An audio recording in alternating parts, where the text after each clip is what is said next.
Confessional, where Miguel Myers ATX and Anthony Jerome M discuss one iconic horror movie for every year of the 1970s. Miguel loves the 70s. I do not. On this journey through this unique decade, we'll find out, do you really think the 70s are that great, or are you normal? This is the 10th time being insulted at the very top of the show. And I got to say it, I love it every time. I know, I knew it, I knew it, I knew it. You couldn't tell me otherwise. That's why you Yeah. keep doing it every Uh, week. Yeah, I'm a glutton for punishment. This is the 10th and final episode of my 70s Confessional. We're here to showcase some of the finest horror movies that the 70s have to offer and see if we can help Anthony get an appreciation for 70s horror movies specifically and the 70s in general. Anthony, how are you doing this week? I'm doing good. Like, well, there's like things going on in the world. Roe Yes. v. Wade got overturned, which now we're living in like a pre-70s world. It was, I feel weird about that. I feel good Yeah. about this movie. I don't know, so I don't know how to feel. I'm sorry. Yeah, It's roller coaster day. That's what all I can say. we are living in the worst timeline. Like this is all because of a reality TV star, like Right. this is now happening, So that's how unsafe everyone's rights are at any given moments. At the whim of a white man, they could be taken away. So Anthony did say, we right today is June 26th. Just 2 days ago, on June 24th, the Supreme Court sent back the issue of whether or not women have rights in this country. They sent it back to the states to decide for themselves, which is absolutely ludicrous. Hmm. And I, at this point, I just wanted to say that previously, when we first had the memo leak from the Supreme Court, my wife and I decided that we wanted to do something. We already give monthly to Planned Parenthood and a couple other charities. But I recently launched this Kickstarter to coincide with this season of my 70s Confessional, and so then we decided for the first 3 months to donate that money to Planned Parenthood and to other women's advocacy groups. Well, we've decided since Friday to extend that to 6 months, just so we can send some more money to all the organizations that are leading the battle on the front lines of this horrible, it's a tragedy that's happening in the United States right now. So that's what we did. We donated the first month.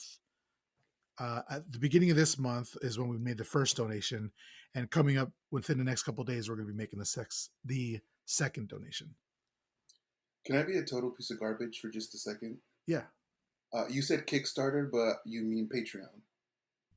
Did I say Kickstarter? Yeah. Anthony, here's what we're gonna do. I'm not recording that because all that was heartfelt, and I don't think I could do it again. And that's why I had to ask for permission to be a piece of shit No, I because appreciate that. Yeah, I'm not kickstarting my my yeah, podcast. No, it was a Patreon. Thank you, Anthony, for correcting me, because I would have been editing that later and be pissed at myself. So thank you very much for that. and just so the people know, also you can tell them where the Patreon is. Oh yeah, the Patreon is just patreon.com/ my horror confessional. All my links are in my social bios, so if you're having trouble finding that, you can do it that way. Also, if you don't want to support for whatever reason, that's totally fine, but you can make donations on your own to Planned Parenthood and other organizations around your neighborhood that are supporting Hmm. women's rights. So the reason why we're talking about this, other than the fact that this just happened 2 days ago, was that the situation actually comes up in the movie. It's kind Hmm. of a big plot line, so we'll get to that when we get there. But so yeah, so I did hear you say that you did like the movie, right? Like we have to find some joy in everyday life, otherwise we'll be like depressed and like, I mean, I'm already Hmm. depressed. A lot of us are already depressed and all that, but Yeah. we have to find the joy, and the joy I have is in talking with this movie with you today, Anthony. So I Oh yeah. wanted to kind of focus on that for a couple hours so we could just get everything else off of our minds. And you said that you did enjoy this movie, correct? Well, what I meant was the first hour God of damn it, Anthony. the. I was taking a sip of my drink and I almost spit that shit out. Because you gave me like, dude, mixed signals. Okay, all right. He's Hey, well, playing it a hey, little coquettish. right. I will tell you this: the first hour of this movie absolutely deserves its respect.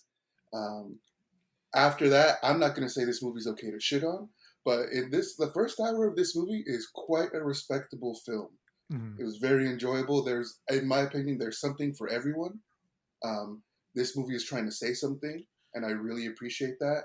I do want to say though, I looked up several reviews on YouTube just to see what people, because I'd never heard about this movie before. Mhm. Honestly, we kind of picked it at random. Yeah. We were just like, "What's a horror movie from '79?" And then we came across this, and the reviews that I've seen on YouTube, dog shit, absolute dog shit. And what I've noticed is, uh, I won't tell you who they are, but I'll tell you none of them were black, none of them were indigenous, none of them were people of color, and they Mhm. all shit on this movie. And it tells me that like there is a reason to poke fun at this movie, absolutely. But all of these creators who are melanin deficient have absolutely nothing but negative things to say about this movie, and it's quite interesting. Not surprising, but it's quite interesting. And it's like, it based on the people who don't like this movie, that kind of informs my decision of how I should feel about this movie. Does that make any kind of sense? Yeah, definitely. It's like another thing what I think of when you say that is like you are the company you keep. So if you're hanging Mm-hmm. out with a bunch of shitheads or racists or whatever, then you Mm-hmm. are that also. Even if you're not, you are allowing it. I mean, we talked about this at Mm-hmm. the Hills Have Eyes Yep. last week, right? Or 2 weeks ago or whatever. So yeah, I completely agree. I enjoyed this movie for what it was. There's definitely peaks and valleys in this movie. Like so we could have done like Alien from 79, right? But we both Mm-hmm. seen that, and I was kind of looking for a more like a more fun conversation to have. We could have done the Amityville Horror from 79, but again, I'm not that wasn't very excited about that. I sent Anthony the trailer for this movie Prophecy, and we were both like, holy shit, this looks crazy. And I mean, Mm-hmm. in some regards, it lived up to that trailer. In some regards, it didn't. Some regards, it was better than the Mm-hmm. trailer, and it was, sometimes it was worse. So they were Right. going for a message, but they missed on a lot of accounts. Right? What like one major plot line is completely dropped, and we don't even come back to it. And the name itself makes no sense. What's the Right. prophecy? No, Right. no prophecy is fulfilled. you know, no prophecy is even spoken of in the movie. So, um, I you don't know if I know, agree. what? Okay, what's the prophecy? Or what did they talk about? The prophecy of the savior coming to help the people that'll be one of all of God's creatures, or it'll be made up of all of God's creatures. Okay, I don't remember what they called it. It starts with a K. yeah, I have the name. But okay, I so think that he coming into existence was the prophecy. okay, wow, I saw the movie twice. And each time I missed that Me part. too. Like I remember that what you're saying, but I'd never I guess I'm being very literal, and I want them to say the prophecy has been foretold or something like that. You know? No, I know exactly what you're talking about. Like when I hear prophecy, I need a stone tablet or a Yeah, scroll to be undone. Like when you say prophecy, I need to see like what will show us. Like yeah, yeah, so, yeah, I'm kind of right there with you. I think I may have been like trying to meet them halfway when it comes to a prophecy. I'm like anything, yeah, please. And yeah. you have a fortune cookie? I'll take anything. So I guess my next question here is, Anthony, are you ready to go back, way back into time, the year, actually for the last time? Maybe not. We might have a we might have a surprise for y'all, and we'll announce it at the end of the show. But so the year is 1979. The top 10 music singles of the year, starting at number 10, Robert John, Sad Eyes. Anita Ward, Ring My Bell. Ooh, yes, Yeah, yeah. absolutely. Village People, YMCA. Donna Summer, Hot Stuff. Mm. Gloria Gaynor, I Will Survive. Like, there's some bangers on this one. 4 out of 5. Okay. At number 5, Peaches and Herb, Reunited. Re- Okay. My God. yeah, Rod Stewart, Do You Think I'm Sexy? Fuck yes, I do. Uh, Chic Le Freak. Yeah. Oh my goodness. Donna Summer, Bad Girls. And then Delicious. number 1, The Knack with My Sharona. I don't like that song, but I know it. Like 9 out of 10 songs I know. And like 8 out of Same. those 10 are bangers. Uh, Yes. the My Sharona is like, okay, whatever. Like, I'll Mm, maybe, but, and then Robert Johnson, Sad Eyes, I don't know. But like, mm-mm. Ring My Bell, YMCA, Hot Stuff, I Will Survive, Reunited, Do You Think I'm Sexy, Le Freak, and Bad Girls. Like, yo, like, this is the Hits. best year we've had in music so Right. far. Yeah. And I'm absolute. You could play any of those 8 songs we like at Yeah. any time, and I will. What? Okay, this is a good time. And the top 10 movies of the year, starting at number 10, funny enough, is a movie called 10, starring Dudley Moore and Bo Derek. That's the one where Bo Derek has her hair in braids, and the girls are Braided. crazy about it. Yeah. Number 9 was Alien. Number 8 is Moonraker, which is a James Bond movie. Moon Coming to what? number 7 is The Jerk. Number 6 is The Muppet Movie. Number 5 is Apocalypse Now. Number 4 is Star Trek: The Motion Picture. Number 3, Rocky 2, which is funny enough because our main star, Talia Shire, is Adrian in Rocky, Hmm. and so she was starring there. And then number 2 was the Amityville Horror. I can't believe that the Amityville Horror made more money in the year it was released than Alien did, because Alien is by Oh, far the more superior movie, in my opinion, right. anyway. Yeah. Yeah, I agree. And then coming in at number 1, Superman, starring Christopher Cool. Reeves, and our Hmm. girl from Black Christmas, Margot Kidder as Lois Lane. Yes, absolutely. Yeah, Oh, I love her so I much. love her so much too. So we are talking Prophecy, not The Prophecy with Christopher Walken. That's a different movie.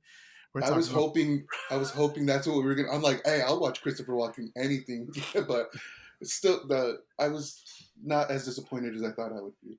yeah. Again, just a strong endorsement from Anthony. I wasn't as disappointed as I thought I was. Uh, Imagine me as a parent. Fuck. I I guess he just want does, your but approval. That's all I want, Anthony. Directed by John Frankenheimer, who's actually a legendary director. He's directed The Manchurian hmm. Candidate, 7 Days in May, Ronin.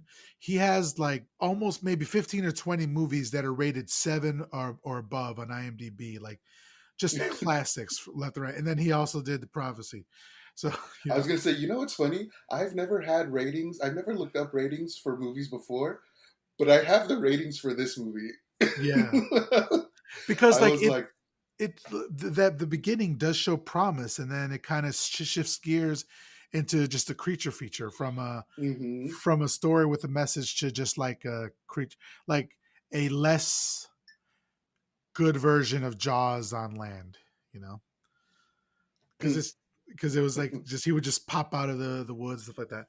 But anyway, Okay, yeah, yeah. written by David Seltzer, who wrote The Omen. So it's got a good pedigree. Great director, great writer, and it was starring Hmm. Talia Shire, who's top billed, which is amazing, Oh from wow. Rocky and the Godfather series. Starring Robert Foxworth as Dr. Robert Verne. He's also in like the Transformer series. And then Armand Asante is doing a, well, I don't know if he does brown face or not, because if he did brown face, it's a really well blended in and you can't Hmm. tell. Either way, he's Italian and Irish, and he's playing a Native American, which you always hate to see. Hmm. Hmm. He was in Mambo Kings, and he also played John Gotti. Yeah, like we'll say, he's born. He's like Irish, Scottish descent. So the fact that he's playing a Native American, it's like, I Yeah. don't know, man. That's not cool. What did you think? Did you think that he was playing brownface? I mean, is it brownface even if it's not technically brown? Like he's not doesn't have any makeup on, or I'm sure Either they he, darkened his skin though some way.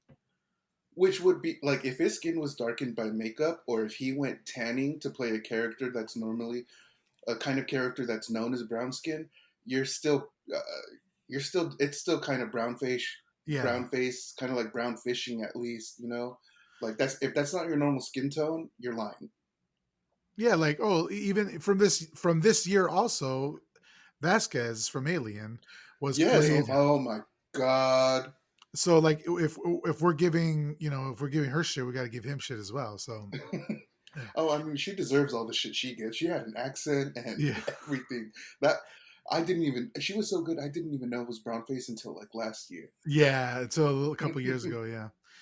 Actually, there's a series coming out. It's a I think it might be a YA novel called Vasquez, and it's being written by a Hispanic woman, V. Castro. So I'm really looking forward to that, kind of taking Hell that yeah. character back, you know. Good.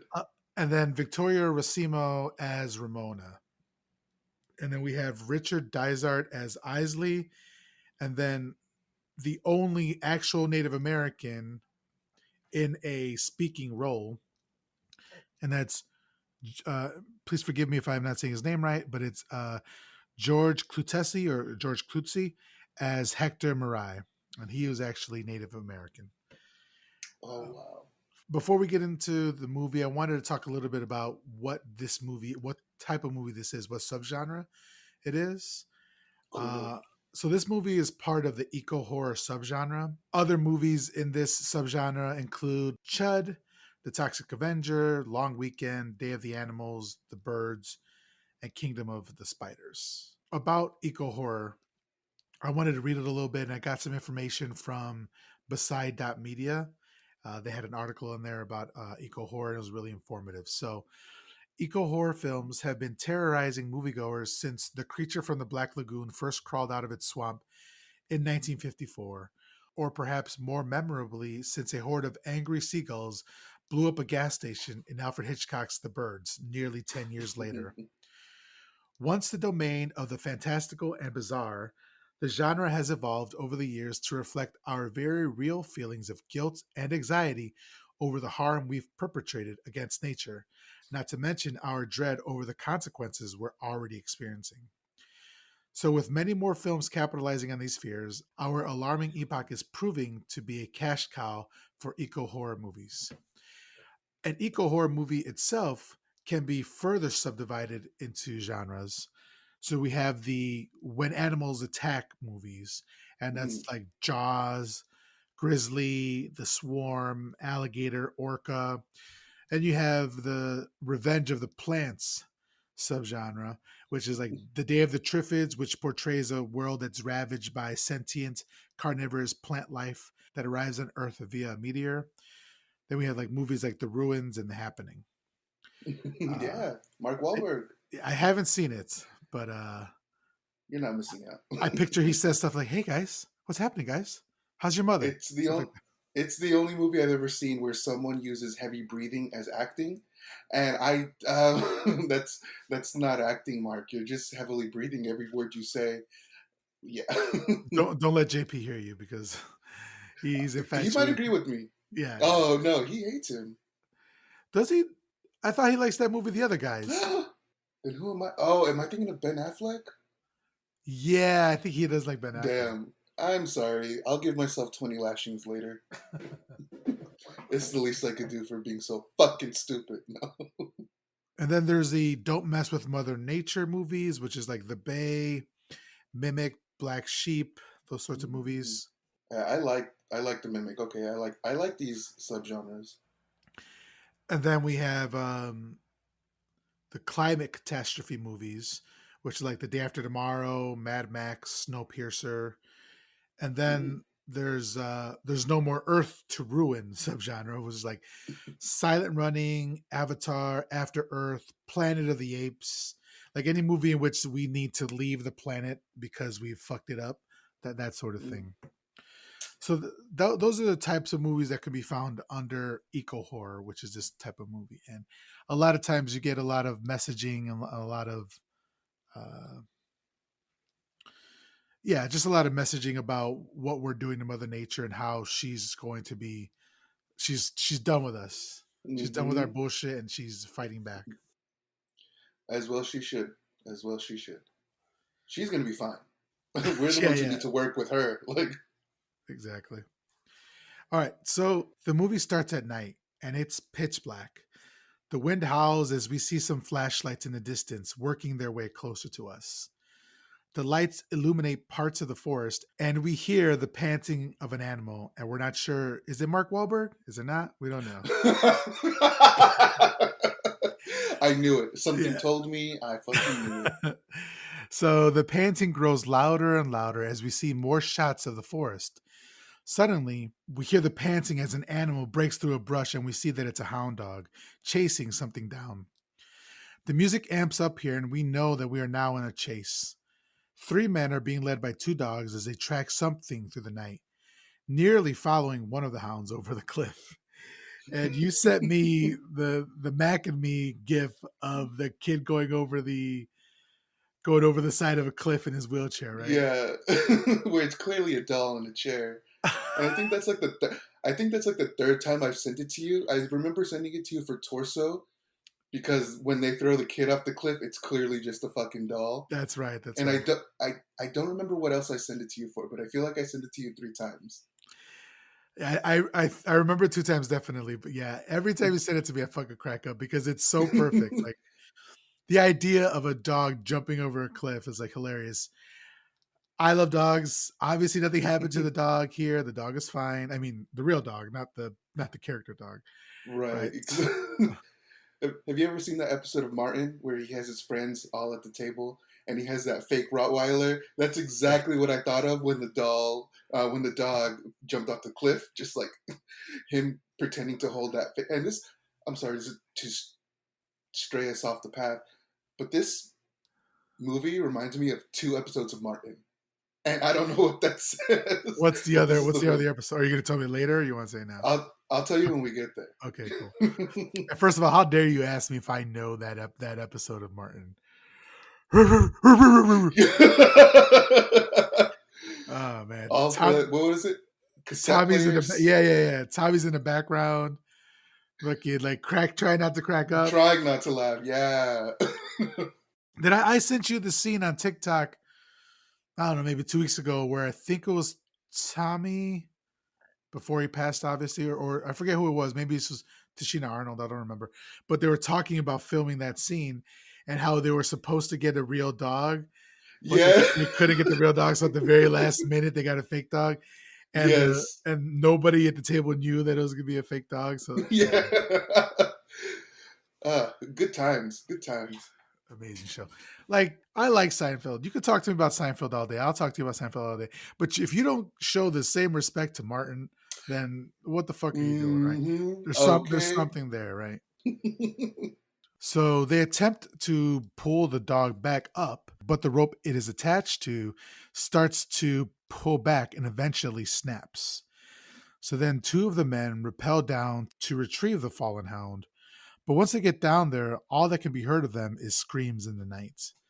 So I want to ask you a question here. Are you going down after that dog? Fuck no. No. No, right? Like he died in the line of duty. We'll bury him with a full honor guard, you know? Mm-hmm. I'm cutting the rope. Like, I'm sorry. Also, I just wouldn't find myself in that situation. But if I was, for whatever reason, like I'm sorry. No, Yeah. I. Yeah, me neither. I'm not going down there. But also, like, I don't have the body for that. I'm not gonna go off a cliff to rescue anything. I can't even rescue myself. You know, like I stand on the edge of the cliff all day, every day. Like I'm not gonna go down there again, you know. I'm like there just all the time. All right. So the third man, hearing the screams down below, does the smart thing and runs and get help, right? No, he doesn't. He also rappels down to investigate. What the fuck are you gonna help with? Like a dog got it, two full grown human men got it. What are you gonna do? Right? If he didn't, we would. Well, I guess we'd still have a movie, but we wouldn't have that those initial kills at the beginning of the movie that we need. Which like suck us in, right? Because Yeah, when I saw that, I'm like, oh, stuff's going on. Okay, let's see what's happening. Yeah, it definitely drew me in. I'm gonna put away these carbonated beverages this morning because they are fucking with me. So Yeah, put that over there. just drink liquor. Yeah, this is true. So the third man, hearing the screams down below, rappels down to investigate, where he finds his teammates dead, only to be killed himself by an unidentified creature. We see his face contorted into terror, and we hear the horrible growls. Really cool opening scene. I like this Mm-hmm. a lot.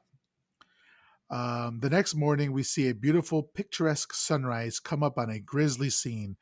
All three men murdered, one still hanging from his rope, their bodies and the body of the dog torn to shreds.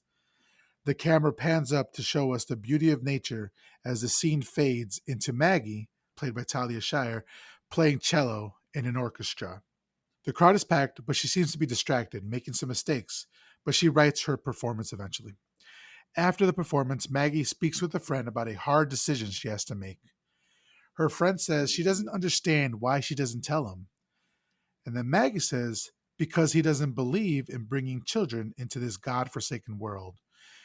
He says there are 3 million unwanted children. So then her friend says the fact is, Maggie, that you are pregnant. It's your body, your choice. Nice. Mm-hmm. If she wants to have the baby, nobody can tell her not to, and to not get talked into an abortion she doesn't want. And I think, what a quaint time when women had the right to choose whether or not they wanted to bring life into this world. I wonder what that Right. feels like. This is Yes. 1979, and in 2022 in the United States, women no longer have that right. Very dark. At the federal level, yeah, we are definitely living in dark times. But as I was watching this movie, I actually watched it for the first time on Friday. As all the news broke, I was like, it got me depressed, man. It's so and what can we say, right? We're two male presenting guys talking about this, but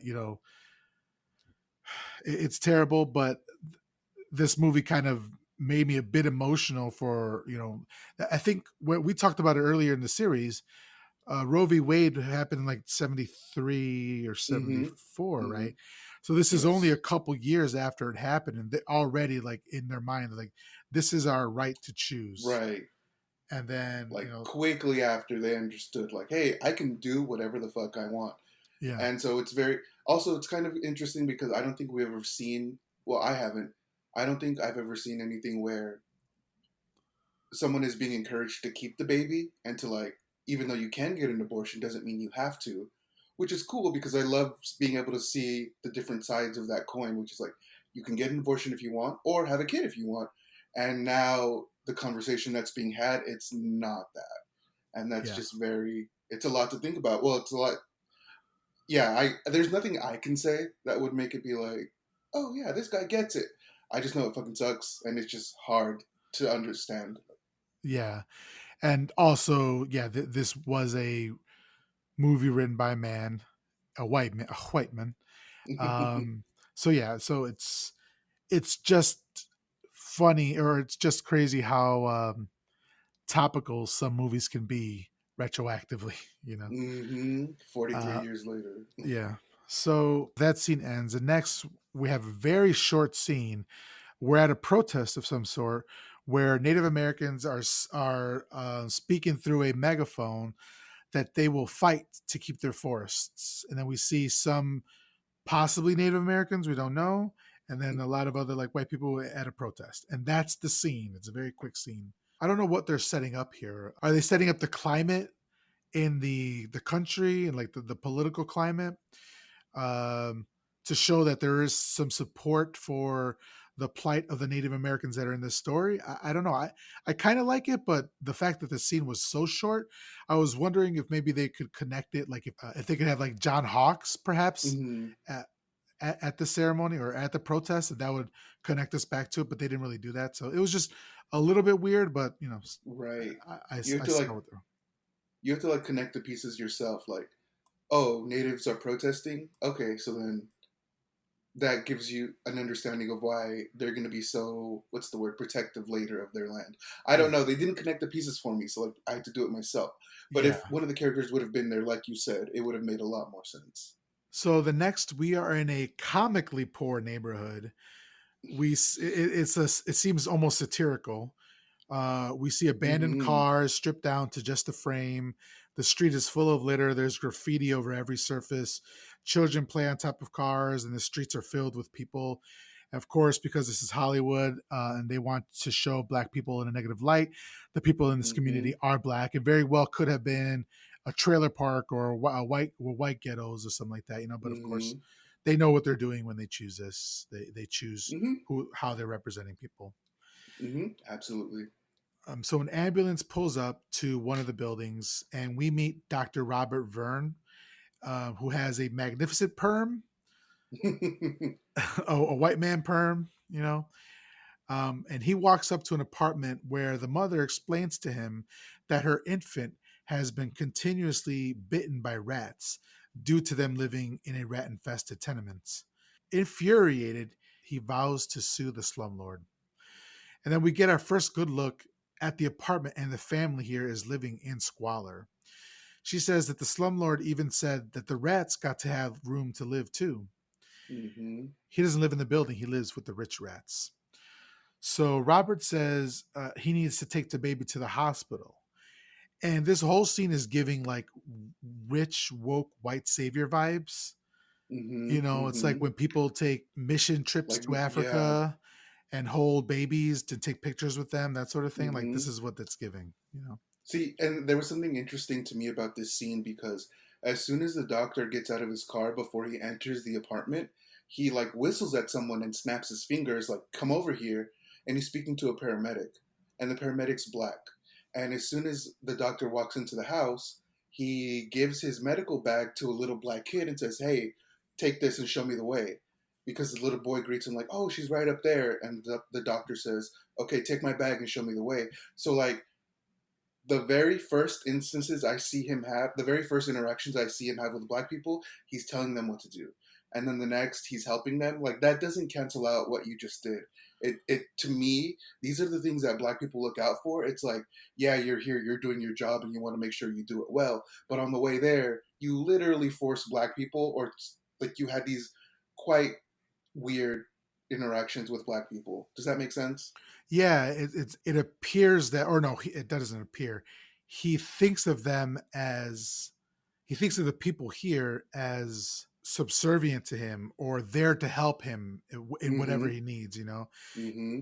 he just like throws things at people and like, hey, come on, let's go. Yeah, Exactly. and he is. So I will say one thing, and I completely agree with you about his attitude toward black people, but also that's how, in general, that's how doctors are. I have a doctor in my family, and he's very Ah. much like that, where everything that I do is the most important thing that's happening at that moment, and you need to be there to assist me in what I'm doing. So that's and I've been around other doctors, you know, just through him and all that, and they give off that same vibe. So I think it's that, and also Robert's attitude toward black people, right? Right. I didn't know that, but it just I don't know, every time I see some kind of treatment like that, I'm like I need to see you treat white people like that or people who look like you that way in order for me to understand this is just how you are. 100%, I completely agree. Because we see him later on, like with the guy who picks him up when they get to the country. Like he doesn't throw. He literally has a bag, the same bag in his hands. He doesn't throw it at the Mhm. guy. He holds it. Mhm. You know, even though the guy is there to literally pick him up from like the airport. Who, Exactly. in that instance, you would take somebody's bag to put in a.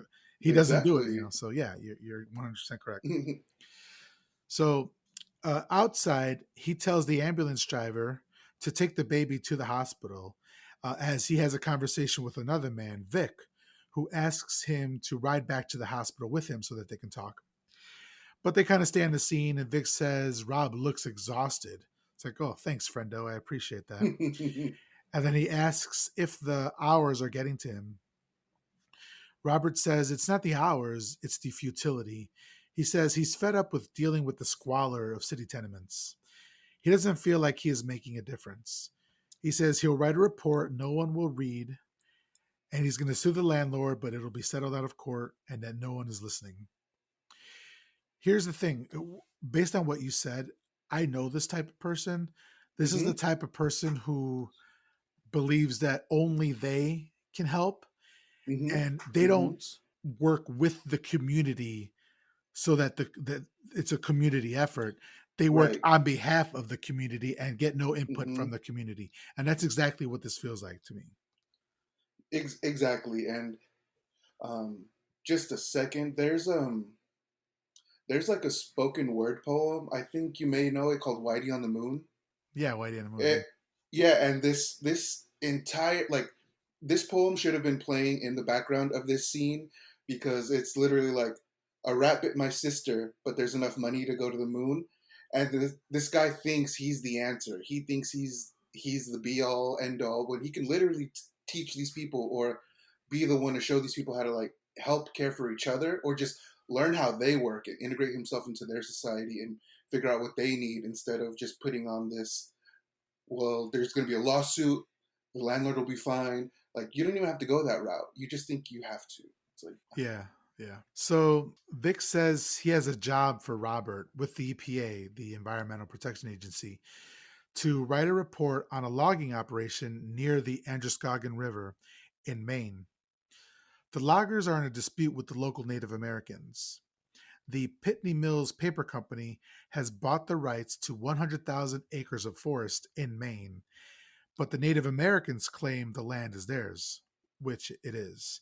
And they are blocking access to anyone, which is their right to do so. You are stealing this land from them. mm-hmm. So then the Supreme Court has issued a restraining order against the Native Americans. And we all know that the Supreme Court gets everything right all the time, right? Right. Right. And then, so Vic says everyone is ready to kill each other.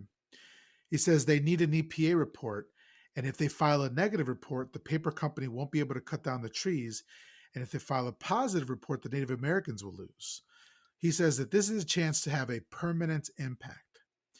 Vic says that he wants Robert because he knows how to deal with people.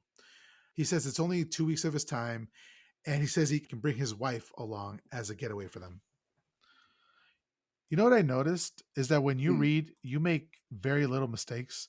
And when I read, I make a ton of fucking mistakes, man. It's so fucking annoying. I do not agree with you at all. I think when I'm reading, I sound like I'm a little slow. Like, there's a lot of, okay, so we do this and we go to X. I leave a lot of your in because that's just you. I think that's like your part of your personality. That's that's me trying to get with it. All right. So next we see an aerial already. Next, we see an aerial view of the forest looking absolutely gorgeous, acre Mm-hmm. after acre of trees. They're flying in a Cessna, which is a small private single engine plane. The relationship between the two seems to be strained because she tries to make a joke and he's just like, oh, yeah, really. What was the? Let's see if I can. Do you remember the joke? He says something like, "I didn't know land can be this beautiful," and she says, "Well, maybe that's just us being from the city. We can't see the forest from the trees." And Yeah, he just like looks at her like, "What the fuck?" and She's like, she's "Oh, like, it's a joke." it's a joke. Lighten the fuck up, dude. But if he is this asshole doctor, don't ever presume to tell him he doesn't know what's going on or what he can or can't see, because it's not going to go over well. Like as a joke, like, "Oh, yeah, sure, I can't see what's what." Yeah, and without going into too much detail about personal life, this rings so true when it comes to the relationship between a doctor and a spouse who's a kind of well, she's not stay at home. She's not stay at home, right? Because she has her own career. This idea that what I'm doing is more important than what you're doing, and Mm-hmm. so like, you know, I have to be if I'm not present 100% of the time, it's because what I'm thinking about is very important. Hmm. So like, please don't bring your like petty little human squabbles with to me. It's like Very I, that. I'm Yeah. I'm understanding this person, and that's just in talking with you because while I was watching the movie, I was like, he's kind of self-important, self-involved, but whatever. But now that we're talking, I'm like, no, this guy is kind of is a dickhead. Right. Honestly, he's the kind of person who saves one life and for the rest of his life. Listen, I'm out saving lives while you're doing teaching kids or whatever. Like, I can totally see him being like, while I'm out saving lives and making a difference, you're flipping burgers. Fuck off, asshole. You're here buying a burger. I don't need to hear all this. So I can just totally imagine that from him. So then we get a good look at tons and tons of logs that are floating in the river, waiting to be processed into paper. When they fly in, after they've landed, they meet a man by the name of Travis Nelson and his two children, Paul and Kathleen, who are embarking on a trek into the wilderness. They then see the cutest and saddest thing I've ever seen. A poor puppy, one of the dogs from the beginning, is being airlifted in a sling by a helicopter. And this is real. Like, that's not a fake dog. The fucking dog is like, what the fuck is happening? I want to know what the dog did to not be allowed on the helicopter Right? Like, because it's a small animal. It doesn't need to be hanging like that. because they had to put the thing, so they had to go down to the ground to fit him in the sling. And then they had to go back up them. So whoever got him in the sling had to go back up. So maybe I've seen that before where like they'll save somebody and then instead of reeling them back up, they'll fly them to a safe location. But I never understood why they just didn't reel them back up.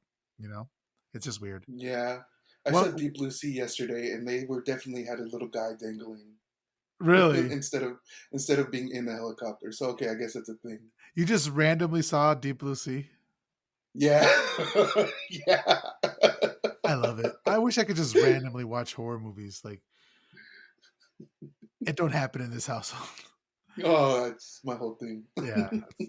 How is it? Because you haven't seen Jaws, but you've seen Deep Blue Sea. I mean, it's definitely a '99 movie. It was fun. I will Is say that that is that with LL Cool J? it is. Yes. My hat is like a shark's fin. Do you think so? His? No, that's what the song. He had the Oh, song see, from the. I don't know the song. Okay, okay. Luckily, I was never subjected to that.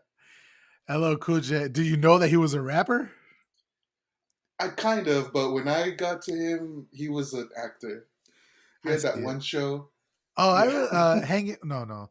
I was gonna say hanging with Mr. Cooper. Hanging with Jesus Mr. Christ, Cooper? No. that I is think it's such a Married in different the movie. House. Yeah, yeah, yeah. That's yes.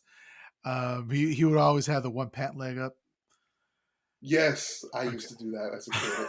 Like fucking idiot. My parents never sat me down and told me, "Hey, this actually isn't cool." In Chicago, they would do that, but you would do it based on your affiliation with your gang. So like Hmm. left side is I'm not going to say what, but left side is a certain gang, and right side is a certain gang. So, um, wow, yeah. Anyway, I just you hurt me a little bit when you said you didn't know the song. You know what I'm going to do? We're going to play the song afterwards, Anthony, and I'm just going Okay. to. Nah. So then, after that, they also meet Bethel Isley, the director of the paper mill, who is to be their host. He tells them about his missing rescue team, who were looking for some loggers who went missing themselves, and then lays the blame at the feet of the Native Americans. So right off the bat, I don't believe a word of what this motherfucker says. The head of a company lying? Nah.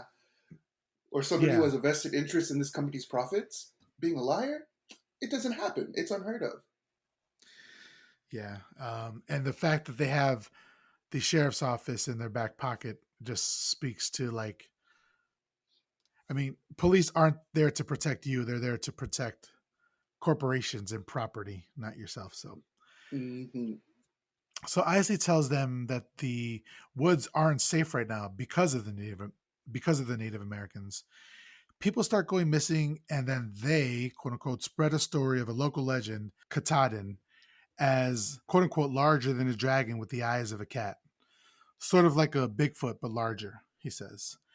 Isley says that the Native American tribes in the area have joined together and call themselves the OP, or original people, but he calls them Opies, which feels derogatory to me, Mm-hmm. and I don't believe a word out of this fucker's mouth, so I'm not going to be saying that. I'll just be saying Native Americans, but throughout the movie, whenever he's referring to them, he says Opies. Mm-hmm. And I Yeah, I tried I didn't looking it like that up. either. Yeah, I tried looking it up, and I couldn't find whether or not it was derogatory or not. So I know the term original people is a thing, but as far as like them calling themselves Opies or whatever, I couldn't find it. So Mm-hmm. I'm playing it safe. I don't like this fucker. They're just Yeah. Native Americans, right? So I'm going to try to say their names. I apologize if I mispronounce them.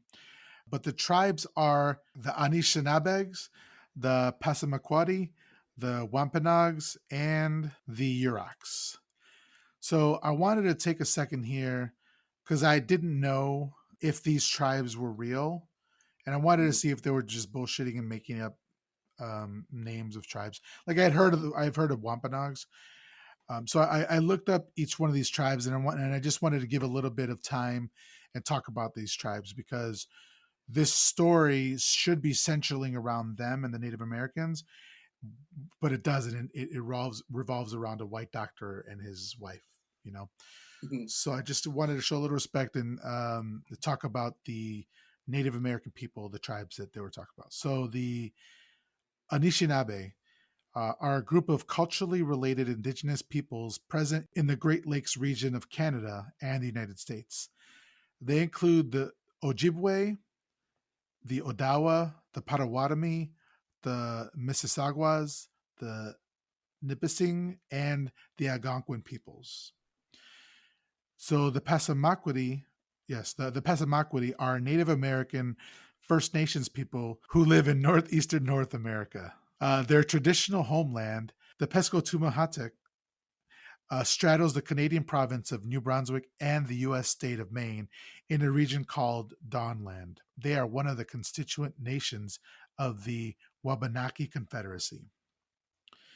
The Passamaquoddy tribe in Maine is a federally recognized tribe, and in Canada, they have an organized government but do not have official First Nation status. So I believe in America, we refer to them as Native Americans, and Mm-hmm. in Canada, they call them First Nations. Yeah, yeah, yeah. Okay. And then the next is the Wampanoag people. They were a large confederation of at least 24 known named tribes in the 17th century. But today, Wampanoag people encompass 5 officially recognized tribes: the Mashpee Wampanoag tribe and the Wampanoag tribe of Gayhead in Massachusetts are federally recognized, and the Chappaquiddick Wampanoag tribe, the Herrick Pond Wampanoag tribe, the Assawampset Nemusket Band of Wampanoags, and Pocasset Wampanoag tribe are recognized by the Commonwealth of Massachusetts. They lived in southeastern Massachusetts and Rhode Island in the beginning of the 17th century at the time of first contact with the English colonists, a territory that included the islands of Martha's Vineyard and Nantucket. Their population numbered in the thousands. 3,000 Wampanoag lived on Martha's Vineyard alone. And the last tribe of peoples that he mentioned are the Yurok tribe, or the Yurakwara, they're downriver Indian. They're an indigenous people from along the Klamath River and the Pacific coast, whose homelands are located in present day California, stretching from Trinidad in the south to Crescent City in the north.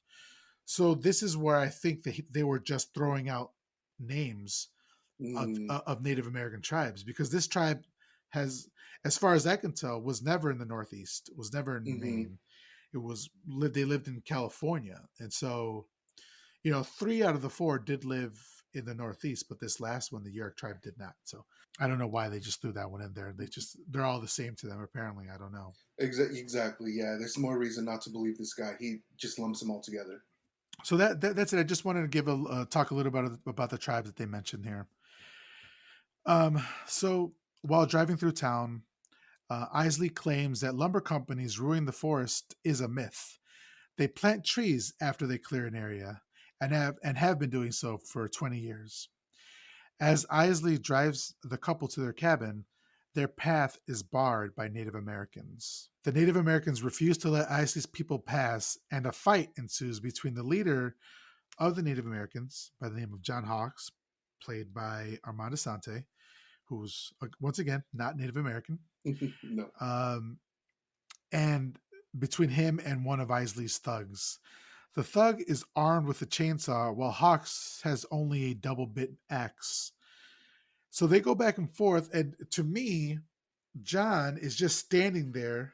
So what happens is they move out of the way to reveal that there's a chain across the road in between two trees, and so the Hmm. cars can't pass.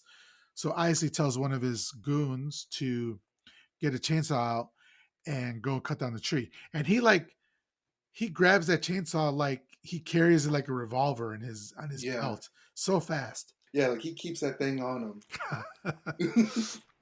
So then he he turns the chainsaw on, and then he advances towards John. And so that's, I don't remember which one is assault or battery. I think it might be assault. No, it might be battery. Where like if you and I were standing in front of each other, and I fake and swung at your face and stopped right before I hit you, but you flinched, you scared, you were scared Hmm. that I thought I was gonna hit you. That's battery. So Okay. yeah, so you don't need to connect with somebody in order for for it to be battery Okay. or assault. Don't either one. Don't quote me on one of those. I Regardless. don't know. I'm just not familiar with Crime Miguel, so. Okay, so yeah, it is assault. Assault refers to the wrong act of causing someone to reasonably fear imminent harm. So if somebody is coming towards you with a revved up chainsaw, that's assault. Wait, what did I just say? Did I say assault? Yeah, right? Yeah. Fucking A. So anyway, so they were not provoked. The Native Americans were provoked. They didn't start it, Hmm. But later on, the doctor makes it seem, and everybody makes it seem like they're the ones who are starting shit, but they're not, you Yeah, know. absolutely. But It's something I didn't like later on because John Hawk says they were provoked, and then I think the doctor says, "By what?" And yeah, didn't you see the whole scene that went on? you were there. Yeah. So the fight ends after Hawks is laid on, is punched, or he lays on, he gets knocked to the ground. The chainsaw is nearly at his throat, and so his wife finally unlocks the chain, even though he's yelling, "Don't do it! Don't do it!" Hmm. I gotta say, one thing that I really, really, really didn't like about this scene was how he has the chainsaw to his neck. Eventually, they unlock the chain, and the chainsaw, goes away. But there was one single tear coming from his right eye. Have Mhm. you ever seen that commercial of the Native American looking at the pollution? Oh fuck! I And have there's seen one, that. Yeah, and there's one single tear that I literally looked it up before we watched this or before we got online because I needed to know if that one single tear looked anything like that one single tear from the commercial and one single tear from the right eye, and I was like, I don't like this. Like, you could have had it from the other eye or just not at all, but just I don't know. I saw it and I'm like, sus. yeah. I forgot about that commercial. Um, so then the Native Americans relent and let the cars pass. And then Robert and Maggie are visibly shocked by the incident. But Maggie didn't do shit. Her dumbass stayed in the car and didn't do anything, you know, which I Like, how didn't. is she the most? How is she the most shook? Right, right. She didn't But, have a chainsaw to her neck. but Robert was trying to talk some sense into both sides. He's like, why is this necessary? But Hmm. but fucking Isley is like, no, this needs to be done. Right. And then Isley says that these are quote unquote these are violent people, Mr. Verne. They get drunk and they get violent, and you got to show them that you mean business. And it's like, fuck this guy, man. He's a piece of shit. Yeah, don't talk about anyone being violent when you had your goon pull out a chainsaw so you can get your way. Don't Right. talk to me about who's violent. And Ugh. that's always how it is. Present day Republicans, say that you're doing the thing that they are doing to try to gaslight you. It's like, what the fuck, man? Hmm. So, because we automatically know that these people are Republicans, right? Like the Isley and his people, they're Republicans. There's no way. No way. There's no way they aren't. So then, to get to their cabin, they have to take a boat. So they do so, which is kind of cool. Also, I don't know if I like being that remote. Like In theory. right. So then later that day, Maggie's practicing on the cello and then while Robert is fishing, and he sees this huge salmon devour a duck. He's like, "Yo, what the fuck?" Later, he and Maggie eat the fish that he caught, as John Hawkes watches them outside of the cabin. Again, they're trying to make him seem dangerous. I don't know why he needed to be there. He, I don't know that seemed out of. I don't know. I didn't know why he was there. I just feel like this movie was trying to, what's the word? Not get me on his side, but be against him. Like from the very beginning, this movie was trying to get me against him, trying to have me be against him. But it's like, no, he's right. Like he's he's protecting the land. There's nothing about what you're doing that's correct here. Like he's the good guy here. And so Yeah. I just, it's clearly written by Whiteman because the fact that they think they could get me to believe he's the bad guy, no. Right. Yeah. That's awesome. That's a great observation because yeah, maybe when the movie came out, you would see that you would be scared, quote unquote scared by this man who's just fighting for his people and for his way of life. Hmm. But yeah, never once crossed my mind that he was a bad guy. Like he literally told you right when you got there, like he didn't want you there. I don't know why you like. Yeah. I don't know. I don't know why you think he's just gonna stop at the entryway. Like this guy's protecting the land. I'm sure he's familiar with it. His job doesn't end at the front door. It's like so they tried, but no. Yeah. So then we see scenes of all the animal wildlife running away from the area, and then we hear loud grunting, similar to what we heard in the beginning of the movie. Hmm. So then Robert and Maggie are talking about what happened during the day as they sit in front of a roaring fireplace. Maggie says she was jealous of the Native American woman as she was so strong, so courageous, a kind of courage that she doesn't have. And this is, man, you draw connections to what's happening in everyday life, like right now. And this is what white women and white men say of like black women. Like black women are so strong So and strong. you're so brave and like, oh, you're out there fighting. It's like they're not fighting they're not on the front lines because they want to be. I mean, maybe some do, but the majority are there because they have to be because it 100% affects them. And no one else is coming to bat for them, so they have to be like. Unfortunately, if black women stay at the back, they're not going to get taken care of. So they have to put themselves in the front lines to make sure that they can survive. And people just follow suit, like they think that they're supporting black women, but really what they're doing is like, I want that for me. So let me go rally behind them. And it's always rally behind them, never rally in front of them. It's very telling, So yeah, I agree with you. Is all I'm trying to say. Yeah, it's like you they fetishize black women. Hmm. So that's what she's doing with Ramona. It's like, bitch, you could have gotten out of the car and stood right there as well. But she didn't. So I just love when we can draw conclusions from 1979 to the current day and everything that's happening. Hey, there's something that happens later that I have a thing about it. So Okay, cool.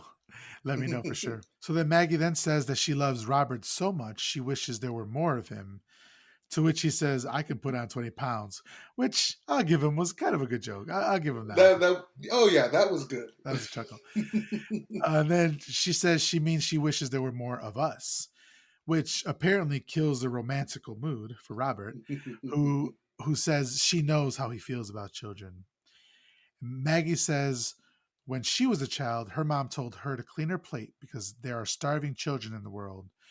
And now he's telling her she mustn't get pregnant because there are starving children in the world. And I thought that was a really good, like, it was a really good line. But what does it mean? Like, what are you saying? I didn't know what she was saying there. Like, just that everybody's always told her what to do in her life, or Well, I heard, what does that got to do with me?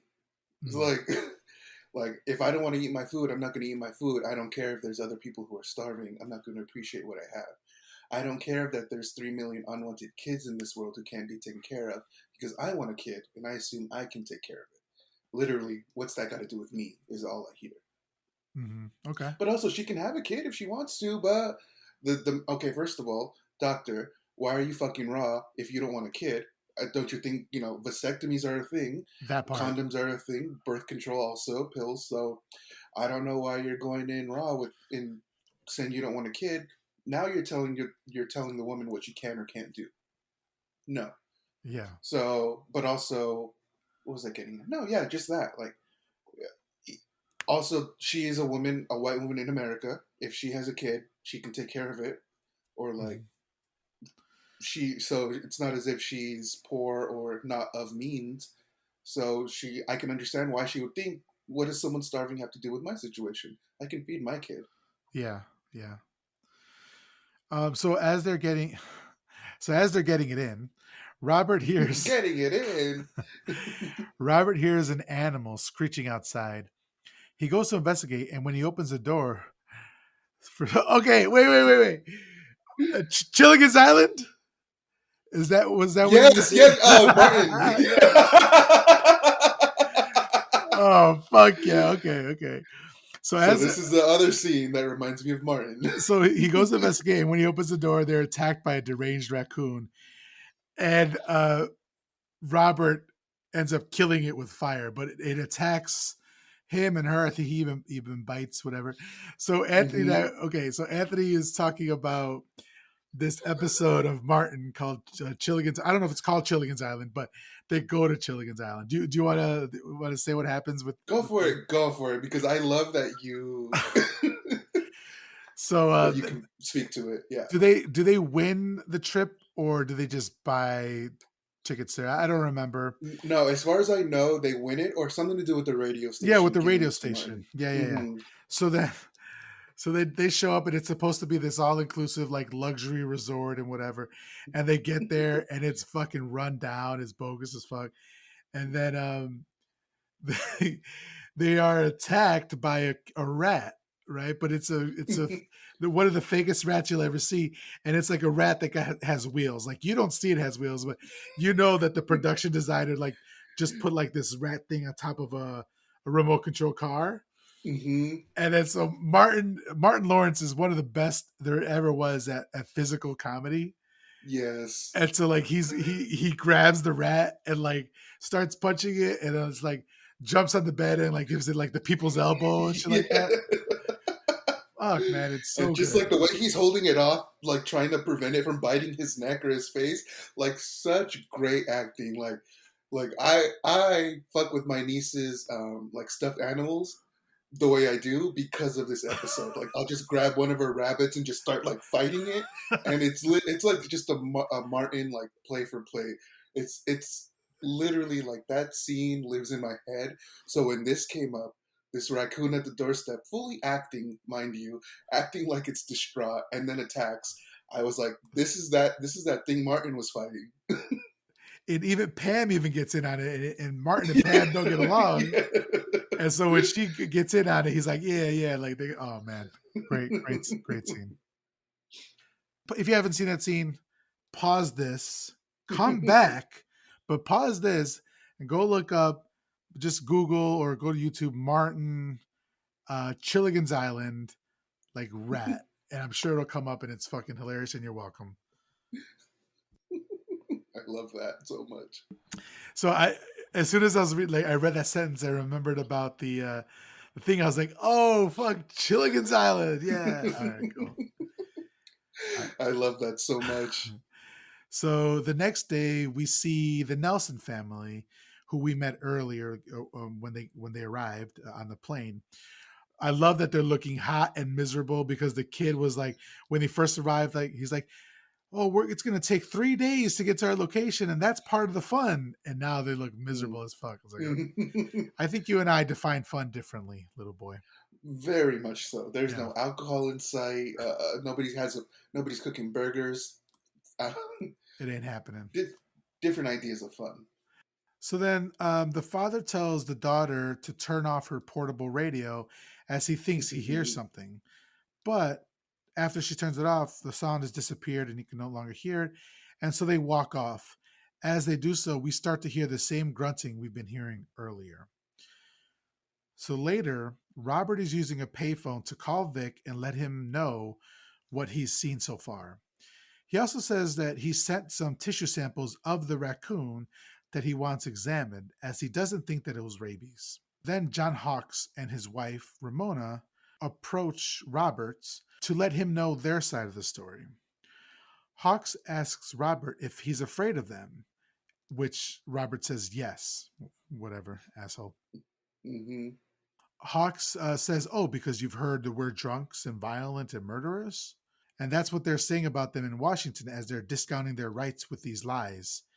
And it's like too close to home. Like I saw it on Friday, and it's like Hmm. it was hitting rough.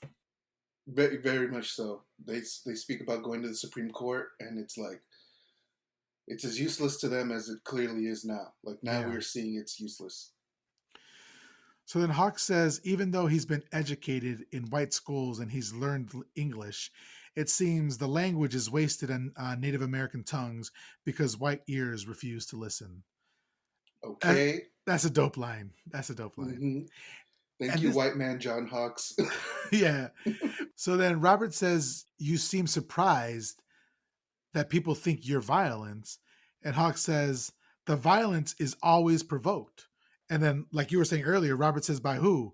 It's like, motherfucker, were you not watching the other day? They attacked him with a chainsaw, you know? They had it ready. Yeah. So, if Robert is concerned about the environment, Hawk says he should include the people in his assessment, not just the trees, because the people are part of the environment. He says the end of the forest is the end of his people, and says don't talk about the environment as though it had nothing to do with them. He says something is making the people ill. There are stillbirths, there's mental illness, and there's birth defects, and that's going throughout their whole people. He even says something that kind of tripped me out. He says, "You think that my people are drunk, but they're not drunk. They're fishermen.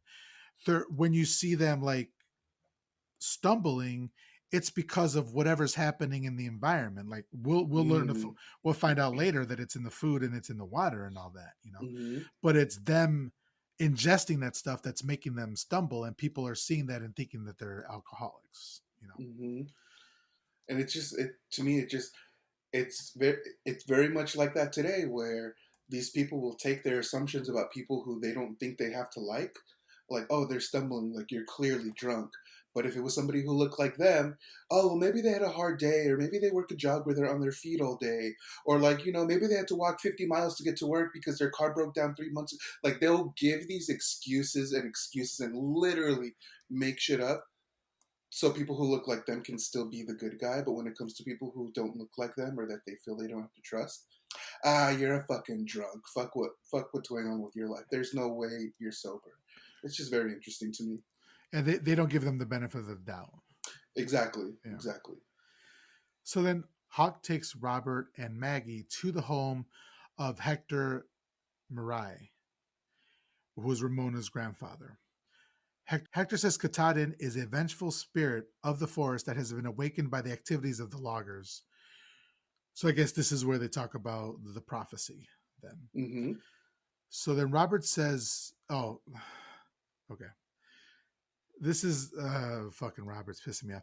Robert says that just a couple days ago, he was in the ghetto where 11 people were cramped into a one room apartment, and that there are people in this world fighting for a single living space.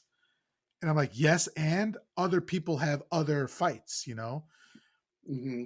Not every But fight is the same. true. But I don't like John's response where John says, "Well, maybe they fought too late." Exactly. Fuck you. Well, honestly, not fuck you because like I understand where you're coming from, but because your people were slaughtered, but like to tell an enslaved to say that an enslaved group of people fought too late, you should have more understanding in the situation. That shouldn't be where I don't think those would be words that come out of your mouth. Right. That's definitely something a white person would have a Native American say about black people, you know, I agree. because it's a different struggle, but it's part of the same struggle. And when you are aware of that, you know that as black people go, so do the rest of the people of color in this country go, you know. Mm-hmm. So black people are in the front line, unfortunately, always fighting to um, to lead us into a better country for people of color. And so anything you say derogatory towards them, you're just shooting yourself in the foot, you know. I agree. Absolutely. And I think somebody like John would know that, but but Yeah. so I don't agree with, you know, sometimes a character will say something out of character for them. I think this is an instance of that. Mm-hmm. Mm-hmm. But he does say that they fought too late, and I'm not like you said, that was a shitty response to say. So then Hector claims to have seen Katahdin and describes him as part of everything in God's creation. Robert asks about the logs floating in the water, and he's told that they come twice a year and then they disappear. So Vern sees plant roots growing on the surface that should be on the ground. In the meanwhile, Hawk grabs a bullfrog-sized tadpole from the water to show Roberts. And then Hector is smoking a cigarette, but it burns on his hand, but he feels no pain. So it burns all the way down to the filter, but he felt no pain. Mm-hmm. So as the evidence mounts, the idyllic setting gradually takes on a more sinister feeling. So Robert and Maggie tour the paper mill to look for incriminating evidence, but the chemicals used in the processing are demonstrated to never leave the plants. Isley tells them that the water is routinely tested for purity. As they leave, he even says, Isley even says, if you don't believe me, go out and test the water yourself. You know, we do it on a daily basis or a monthly basis. I forget what he says. And Weekly or so every 10 days. every 10 days, yeah. Mm-hmm. And so Robert doesn't do that. It's like reverse psychology. It's like Mm-hmm. he tells you to go ahead and test it, so you're like, I don't need to test it. It'd be like if a cop Right. pulls me over and I've been drinking and I'm like, I'm not drunk. Just go ahead and give me the test. The cop's not gonna be like, you know what, you're right. Because if you were drunk, you wouldn't tell me to test you, Mm-hmm. you know. Mm-hmm. But It's very much that kind of situation where like you accuse someone of stealing from you and they're like, okay, check my bag. If you want to, you go ahead, check my bag. yeah. And like it's one of two things that's going to happen. You find what you're looking for and you ruin a relationship, or you don't find what you're looking for and you ruin a relationship. Or you go to grab for the bag and they're like, oh my God, I cannot believe you. You're gonna search my bag. Like it's Bitch, not no, going to no. end well. Yeah, yeah. So he doesn't test it, but as they're leaving, Robert notices mercury deposits on Maggie's boots. So they go back to their cabin, and now he's just, you know, doing some research and he's recording himself while he's talking out loud. And he says mercury is a mutagen that causes birth defects and progressive nerve damage. He says it has long been used in logging as a fungicide because it's cheap. It will not show up in Isley's water purity tests because it sinks to the bottom. So Vern needs more evidence and determines to take blood tests from the Native Americans. So Robert is listening back to his notes, and then Maggie hears that the ratio of toxin to blood level is 30% higher in the developing fetus than in the host of a pregnant animal. So, and he also says that it is the only mutagen that jumps the placental barrier. I don't Can I know say if something any about of that? this. Yeah, I was just gonna say I don't know if any of this is true. But go ahead. So I actually wanted to say I don't have detailed notes on this, but this is actually an incident that happened in Canada where there was a paper company and they used mercury to make their paper white. or something to that effect. It Mm-hmm. did something to the paper. And what happened was the waste from all of that, when they tried to make their paper white, went into the river. And this river, so the mercury is being tossed into this river, just dumped in there. And the people who, what's the word, subsisted or lived off this river, their water was being polluted with mercury. So the fish that was in there was the fish that were in there were no longer good to eat. Otherwise, you're going to get poisoned, and the water was no longer safe to drink. And the pollution was happening for about 20 years. And to this day, there are signs that say, "Don't eat the fish, don't drink the water, because it has increased levels of mercury." So, like, this is a real thing that has happened, and it happened before this movie took place. And so it's happening literally right now. There are literally companies telling you, like, "Oh no, our waste is all safely disposed of. Don't worry about it," because we're never going to hear if it's not. We're never going to hear if we're more than likely, right? We're never going to hear that, "Oh, these people are out of business because of their pollution." It's like, "Oh, they were charged $1 million, and so now they learn the error of their ways, quote unquote." So like this thing has happened before and is happening today, and so there is literally no reason to believe anyone who tells you, like, "No, it's safe." You don't know what you're talking about, because they're fucking lying. 9 times out of 10, they are fucking lying. That's fascinating. Thank you for looking that up. I had no idea that it was based on a true story. I mean, I should have assumed that all terrible things are real. Um, yeah, that's crazy. I mean, it's happening nowadays with like, the water in Flint, Michigan, right? Like Mm-hmm. a whole entire community was being poisoned by their water. They're being lied to that it was okay, and then come to find out it wasn't okay. And the Mm-hmm. government still hasn't done anything. I think it's been like 7 years or more since Mm-hmm. this It's shit came yeah. out, and they still have to drink bottled water. Mm-hmm. This is a city in the United States. You know, Greatest yeah, country in the world. greatest country in the world. Yeah, And even then, with the Fukushima incident in Japan, they said, "Oh, there's absolutely no chance that the radiation is going to go over to California. There's no chance it's going to impact the wildlife in the ocean." And guess what? Like we all knew it would, it did and does and is. So like they're just lying to you until they have to pay their $1 million fine or whatever. Like there's yeah. listen, they don't care. Michael Jackson, they don't care about us. That's what he said. they they will they'll pay the fine but not admit any wrongdoing. Mm-hmm. Yeah, Mm-hmm. Like they'll accept the pardon, but won't accept that that means they did the crime. yeah. Um, we were supposed to be having a fun conversation about this movie. It's just fun for me. I'm No, sorry. no, no, no. It's fun for me too. I was just kidding around. Robert says that the mutagen concentrates in the fetal blood cells where it adheres to the DNA and corrupts the chromosomes.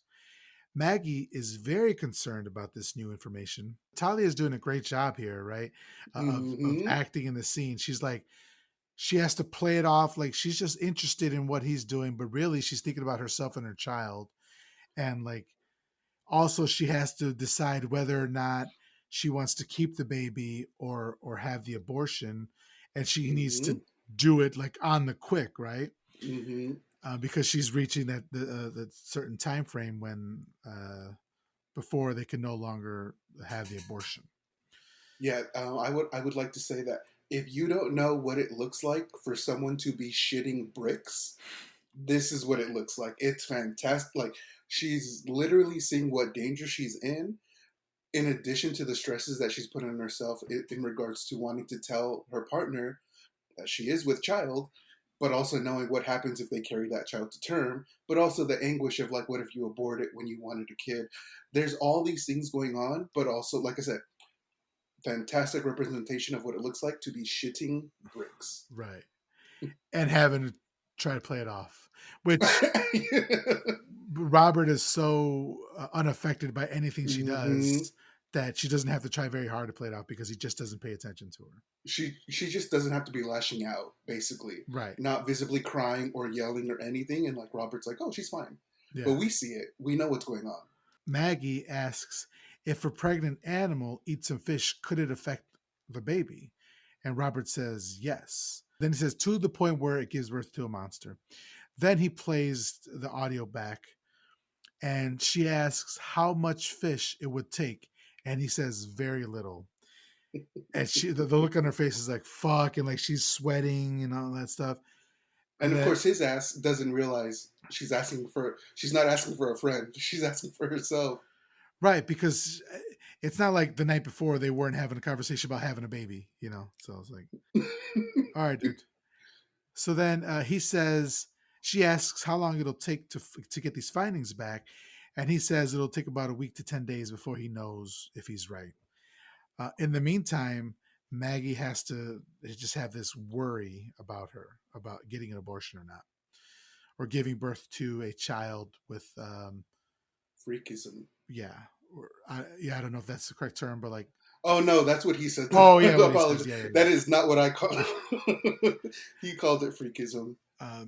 So then this is the scene that we've been waiting for. This next scene, we're almost an hour in, so it's at night, and the Nelson family, who was the family that was walking 3 days to get to where they were, they finally set up camp in the woods, and they're assaulted by Katahdin, who looks to be, we see our first images of Katahdin, who looks to be a larger than life, like huge, ferocious bear with one of its sides containing horribly mutated skin. So then the horrified Paul tries to flee, but the bear swats him into a rock where Oh wait, he, hold up. I'm sorry. This is the boy in the in his yellow, sleeping bag. yeah. Okay, so this is the boy of the group. He has zipped himself in his sleeping bag. He sees the carnage that the bear is bringing upon his campsite and decides to hop away. He decides to hop away, and the bear is having none of it and swipes him. And Miguel, you were going on to say, Yeah, I love the fact that either he was too terrified to think to just unzip himself all the way, or he just didn't have the time. But he just stands up while still in hmm the blanket, and then he starts hopping away, like you said, and Katahdin just swipes him into a rock where he promptly explodes into a cloud of feathers, killing like him a bird who instantly. hits your windshield. Yeah, it's like there's not a lot of blood so far. You know, they're towards the end. They kind of save the blood towards the end, but right hmm now, where you would expect a lot of blood, nothing. It's just a pound of feathers, and I was fucking cracking up. I loved it. Same. This is why I say the first hour of this movie gets your respect, but when we cross that threshold, it goes into this scene was very fucking funny. Like the bear slashes the boy hits a boulder, feathers a feathers galore.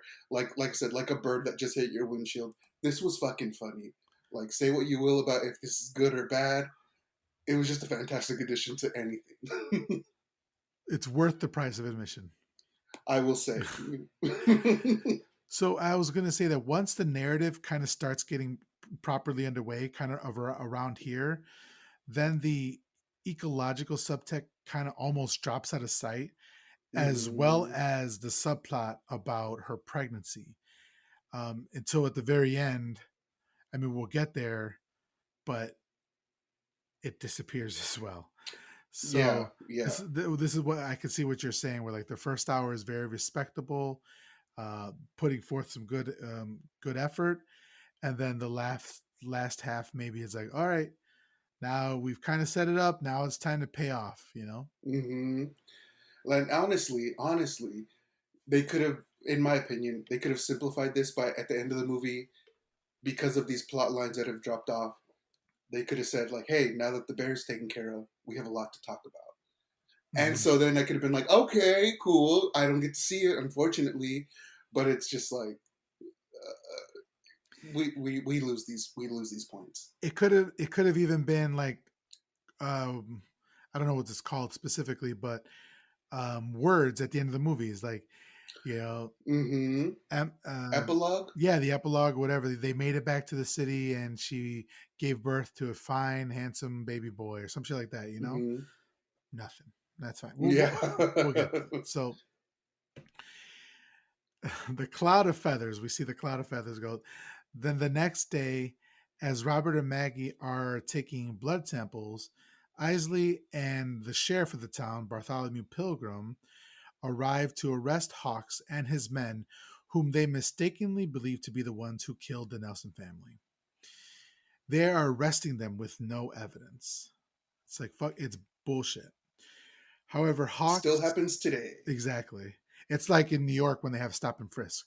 You know, Mm-hmm. it's complete Mm-hmm. bullshit. It's like a community that is completely over policed. You're gonna find somebody doing something wrong. You know, Mm-hmm. um, or even not, and they just get arrested for nothing.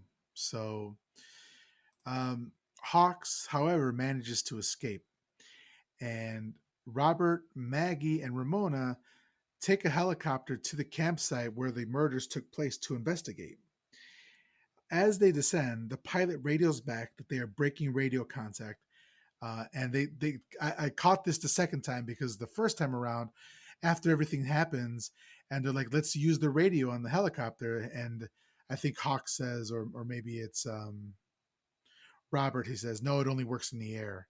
Like, how's that helpful? But they do set it up here where the pilot's like, "Yo, we're going below the tree line, so breaking communication." So I don't know if that's accurate or not, but they do set it up in this world, you know. Right. I know nothing enough about aviation. Right.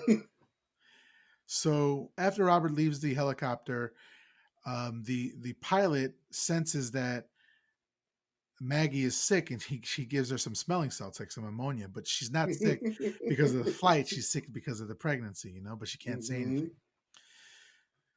So If anybody's offering up drugs, stuff to sniff, I'm gonna give it a try before I say no. I don't know. I don't know. I'm sorry. That's my degenerate brain. you got to try it You got once, you stuff to know. like. You got stuff to smell. All right. Let's see what that's about. But I'm also not with child, so Yeah, don't be rude, you know. he's sharing. Yeah. Shit costs money. So Roberts and Ramona find huge scratch marks on the trees, while Maggie finds two mutated bear cubs trapped in a salmon poacher's net in the river. John has also shown up to investigate. These look fucking gnarly. Oh, let's back up a little bit. What did you think hmm of how the bear looked? When we first saw him, the last scene, because I thought the bear looked fucking great. you know this movie gets a lot of shit for its special effects and like how the practical effects of this movie ruined it. But I was like, it's 1979.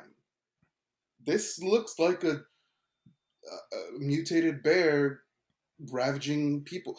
I like I said, it's I've seen shit in 2022 that doesn't look as good as what's going on here. So Yeah, I don't understand why the effects got so much shit. But honestly, oh, there's another note that I have, which so my note was during my first watch is you cannot convince me otherwise that this movie directly inspired Man Bear Pig from South Park. Did you ever watch that? I did watch South Park, and I vaguely recall Man Bear Pig, but tell me Uh, what it was. yeah, so Man Bear Pig was like this creature that was a bear pig man hybrid that went about town like killing people, and it they look so similar. And in the reviews I watched, they also said, "Oh, this creature here was the inspiration of Man Bear Pig." So it was just very, I don't know. It wasn't. I don't think it was bad. I don't think it was terrible, or I don't think it's anything to make fun of. What about you? No, I loved it a lot. Like there was some parts of it where like towards the end of the movie, there's scenes where you can tell like it's just a man in a bear suit, which like you said, it's 79. It couldn't be anything else. Well, I mean, maybe it could be animatronic, but they didn't have the budget. Yeah. So I liked it a lot. You know, I especially like the close-ups of the mutated part of the bear. You know, I thought it was great. And the parts that weren't great were funny. You know, Right. Yeah. there was nothing bad about it at all. So yeah, I really appreciate it. And then these two little bear cubs look great as well. And these are animatronic. You know, so they're like hmm meowing and like, oh, actually one of them's dead, but the other one is like meowing and stuff like that. So it looks great. They look fucking monstrous. Yeah. So one of the cubs is still alive, and Robert is determined to save it so it can serve as empirical evidence of the contamination. However, the weather has turned, and the pilot refuses to take off in the high wind and rain. So they decide that the town is too far away, and so is the village. But Hector's house is about half a mile away. hmm So um, Roberts again, he does the same thing that he did with the black people early in the movie with the ambulance driver and the little boy who carried his thing. He like snaps at Hawks to go get Isley and the newspaper and the sheriff, and like Yes. he's like do as you're told, basically, Mm-hmm. And even when like Hawks was like, I can't get the sheriff, he's gonna arrest me. He says, just do it, or something like that, something to that effect. Just listen to me. Mm-hmm. And it's like, listen, I'm gonna need you to stop barking out orders. Like, listen, lifesaver, this is not. This is not how. I don't know. Maybe I just have too much of an attitude where it's like you're not gonna talk to me like that. No, I like we're in this together. Nobody's the leader of anything. Like you Mm-hmm. literally just got here. This is our land. I am like Hawks is kind of like the default like leader Mm-hmm. of this resistance. Who the fuck are you to be barking orders? Exactly. Exactly. So Vern sets up an emergency room in one of Hector's teepees and helps the cub survive. The pilot looks through the tunnels that are underneath the teepees to see if there are any supplies that could help to keep the cub alive. The the cub all tucked into the covers is kind of cute looking. He's like a little a little monster. You just want chubby cheeks. It's like Winnie the Boo, not Winnie the Pooh. Like this is scary as shit. Oh, yo, look out for merch from my 70's confessional that says Winnie the Boo. Yeah. We'll talk. We'll talk. Sign me up. I want it now. Yeah. I want a Scully in a shirt. um, so then Maggie is clearly distressed by the ordeal. So Robert takes her aside and assures her that it would all be over soon. Shockingly, she reveals to him that she is pregnant and she has eaten the contaminated fish like the mother of the cubs did. And he asks her why she didn't tell him. And she says, because you didn't want to know. You were too busy Mm-hmm. playing God to be a human being. Like, Mm-hmm. obviously, Robert, you're being a dickhead. So I did have something that I wanted to say about this entire scene. So the wife revealing that she was pregnant was like the entire scene was fucking wild because what leads up to it is she sees the deformed bear clinging onto life and she's literally looking at it lost in thought wondering is that going to be my kid, is that the life I'm about to bring into the world? So like there's that, right?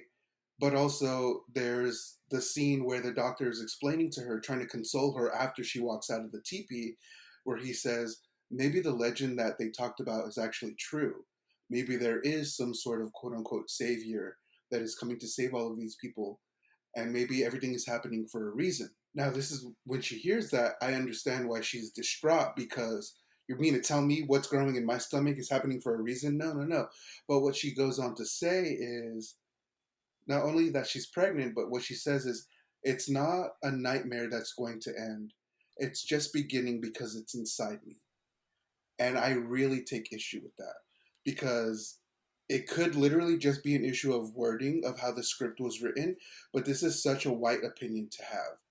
Now, the nightmare is just starting because it's something that she is impacted by, ignoring the animals, having their environment polluted, the people, and all of the generations of people that were impacted by this pollution, the babies that have been born deformed, also the babies that had to be killed on the spot because they were so deformed. And she literally saw a native woman who was further along in her pregnancy than she is, and I can assure you that pregnant woman has eaten more fish or drank more water or had more food off the land than her one little piece of fish. But because it's finally happening to her, because it's happening to her, the nightmare is just beginning. I don't like that. And to me, this speaks to exactly how the white people in this movie see the issues that are happening around them. It's not real until either they can see it or experience it. And it's like, this has been going on for at least 20 years. That's 2 decades. That's several generations. But it's real now because it's happening to you. No, I don't like that. That's a great point. Like, yeah, she doesn't see the issue being worthy of her time until it affects her. Now the nightmare is just beginning, as she says. No, no, no, it's been here. Like you, like this is not new nightmare. The nightmare's been here. That's a great point. So then Robert, like the fucking oaf that he is, says that they can take care of it. But Maggie says, no, she can't kill it. Once again, her body, her choice. So when he said take Mm-hmm. care of it, he didn't mean like, well, yeah, we have the means to take care of it. He meant, he can have the abortion. So she chooses, she says that she wants to keep the baby. So back in the teepee, the cub is screaming, and I saw it's got a little IV connected to it. It looks so cute. It does. Yeah. So then John goes into the tunnels before Isley and Sheriff Pilgrim arrive, and they see the mutant cub. So Robert tells him that this is a result of the mercury spilling out of the plants. He asks if Isley knew, which Isley responds says he didn't want to know. So I don't know what that means. I mean, you knew but you didn't want to, or you actively tried, you didn't ask questions, That's I I just think it's incredibly interesting that his response was, "I didn't want to know." When the doctor asked the question, "Why did you tell me?" and the woman responds, "You didn't want to know." So it's I really really like that. Oh, Yeah. god damn, Anthony. I didn't catch that. That was a good point. Oh no, I caught it immediately and I loved it because like this is one man who's admitting to not wanting to know, and one man has to be told he didn't want to know. It's like you're not interested. Like that's why you're not privy. Yeah. So then Isley is contrite, knowing that Hawks and his men weren't the killers. So this is a little bit kind of kumbaya sort of thing. Like Mm-hmm.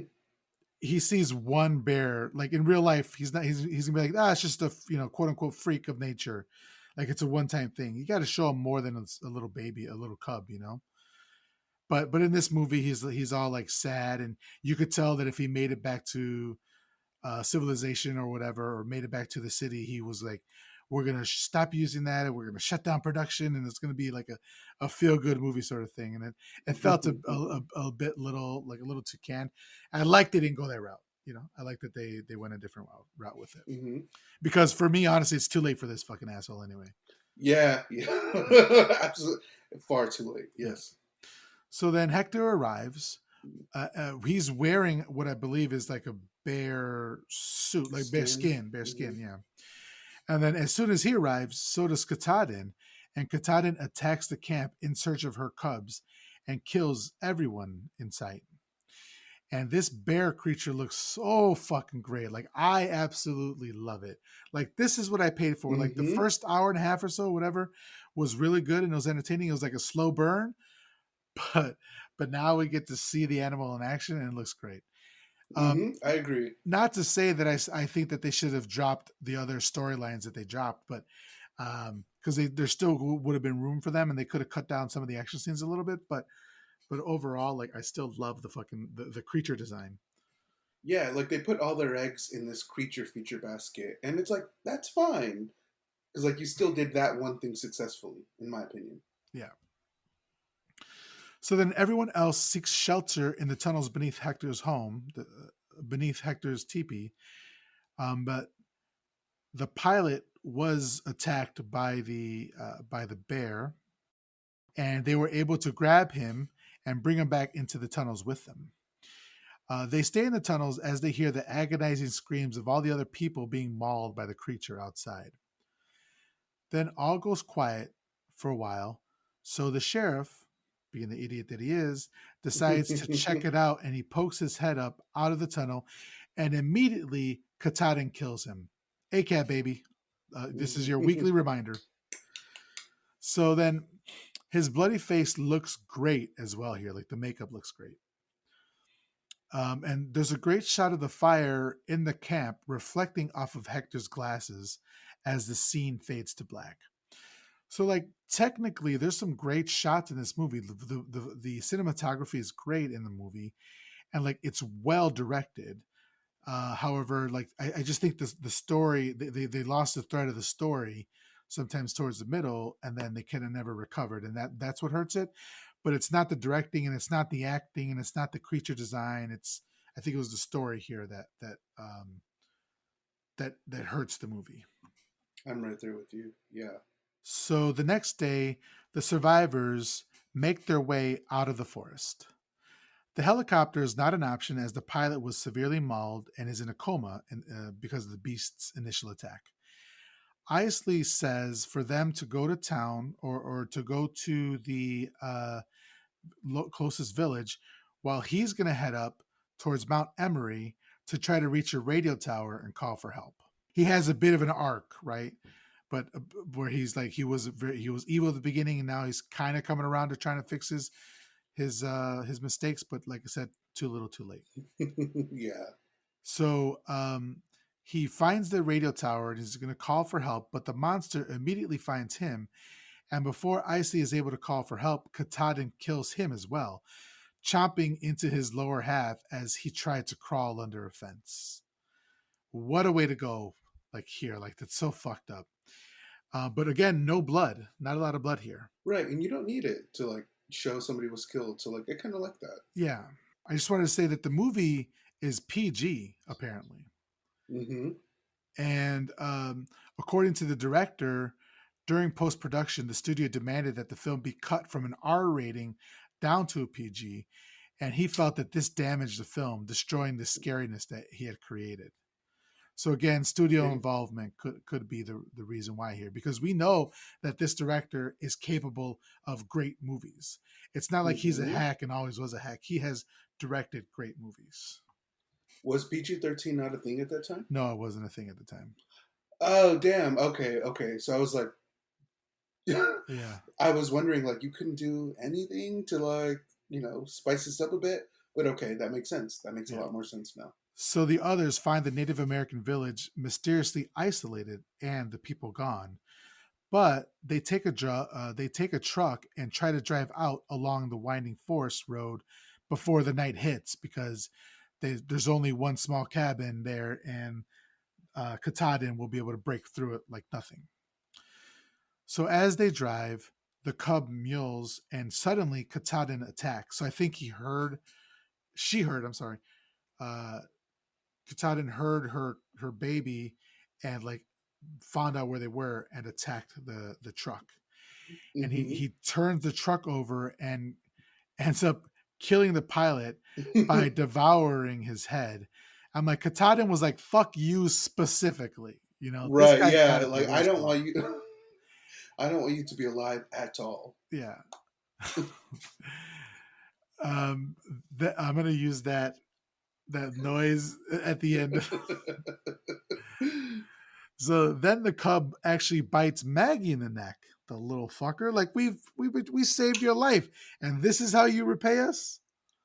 Have you ever seen Jurassic Park 2, The Lost World, I must have. I don't remember. with Vince Vaughn? Okay. What? So I'm just saying this uh, Jurassic Park 2, Lost World with Vince Vaughn gives me a lot of this. Really? Okay. That's all I'll say. That's all I'll say. Okay. So then the others run off through the forest with the beast in pursuit. So then they arrive at the river and swim across to Maggie and Robert's cabin. So while they're in the water, Maggie's trying to swim, and the cub still continues to bite her. But Rob pulls it off of her, and holds it underwater, drowning it. So then Hector stays behind to make Katahdin flee, but he is killed as well as Katahdin takes his whole body in his mouth, which looks great. Like this is the part where it was a bit comical because like his half of his body in his mouth and he's just going back and forth. And I mean, it's Very stop motion, yes, stop motion. claymation. Yeah. Yeah. But I love it still. I love it. Same. It was good. Like, it Yeah. was fine. It was serviceable. Like, Yeah.